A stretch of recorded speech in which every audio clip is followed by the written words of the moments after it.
ছাত্রনেতা থেকে জনমানুষের প্রতিনিধি হয়ে ওঠার এক গল্পের নায়কের নাম রাজীব আহসান।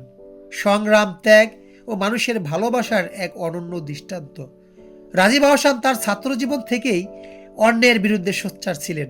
আন্দোলন সংগ্রামের পথে হাঁটতে গিয়ে তিনি শতাধিক মামলা, জেল, জুলুম ও নানা প্রতিকূলতার মুখোমুখি হয়েছেন, কিন্তু কখনোই নিজের আদর্শ ও লক্ষ্য থেকে পিছিয়ে যাননি। দীর্ঘ সংগ্রামের পথ পেরিয়ে তিনি আজ বরিশাল মেহেন্দিগঞ্জের মানুষের ভালোবাসা ও আস্থার প্রতীক হয়ে উঠেছেন। আজ তিনি সেই এলাকারই এমপি হয়েছেন, আগামীতে মন্ত্রী হবেন এবং এলাকার মানুষের উন্নয়নের নিজেকে মেলে ধরবেন, এমনটাই মনে করেন মেহেন্দিগঞ্জের মানুষ। তিনি তরুণ সমাজের জন্য অনুপ্রেরণা। মাটি ও মানুষের নেতা হিসেবে ইতিমধ্যেই নিজেকে প্রতিষ্ঠিত করেছেন। বিএনপির চেয়ারম্যান জনাব তারেক রহমানের আস্থাভাজন হিসেবে নিজেকে তিনি দীর্ঘদিন রাজনীতির অঙ্গনে সক্রিয় থেকে সংগ্রামী জীবন অতিবাহিত করেছেন। মেহেন্দিগঞ্জের অবহেলিত জনপদের জন্য আজ তাকে তাকে আসার আলো হিসাবে দেখছেন এই অঞ্চলের মানুষ।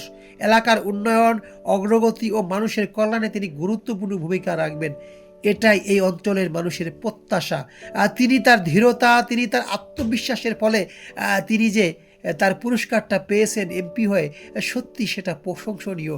একজন মধ্যবিত্ত ঘরের সন্তানের ছেলে হয়েও তিনি যেটা করে দেখিয়েছেন সেটা আসলে অনেক মানুষের পক্ষেই সম্ভব হয় না। তাই রাজীব আহসানের কাছে এই অঞ্চলের মানুষের প্রত্যাশা অনেক।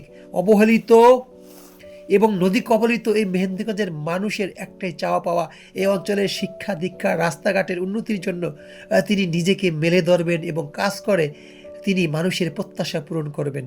যাই হোক, মহান আল্লাহ তাআলা আপনার মনের আশা পূর্ণ করুক এবং এই অঞ্চলের মানুষের মনের আশা পূর্ণ করুক। আমাদের সকলের চাওয়া একটাই আপনার কাছে। আল্লাহ হাফেজ।